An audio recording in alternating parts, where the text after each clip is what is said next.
Hello friends, welcome back to another video. Today we will be discussing about आज हम लोग जानेंगे atomic mass और these things atomic mass, Dalton's atomic theory are given in our first chapter of chemistry class 11th. So we can see here we have isotopes. What is isotopes? Isotopes have same number of protons. Isotopes have same number of protons, but their neutron is different. So the number of if the number of neutrons are different, the mass will be different, but the atomic number of two elements should be, if it is an atomic number of A, and here also we have an element because it is same element, so I am naming it by A. So these two things have same proton, but their number of neutrons are less or more.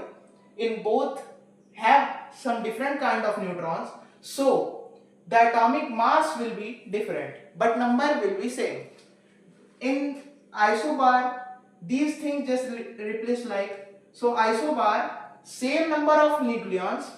Here proton and neutron, nucleons is described as number of protons and neutrons in an atom or in an element.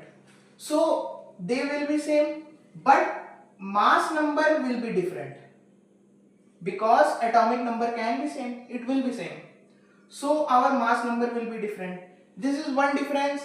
Here atomic mass will be same and here it will be different. Here atomic number will be same, but here it will be different. So we can move to our atomic mass, the main topic of this video. Atomic mass, the total number of mass of proton and neutron in an atom, or total number of atoms, mass of atoms in an atom of proton and neutron is called our atomic mass. So here its unit, it can be written in a shorter form as AMU. It is replaced by U. In our textbook it is replaced by U. So 1 AMU is equal to 1.06656. We can take it by 2 decimals or we can leave out 3 decimals. So 1.66 into 10 to the power 24 in some simple words. The formula is atomic mass number. So it is very easy. Here we have proton plus neutron. It is our formula. We don't have to do anything further than that. Now we can move to our average atomic mass and other things.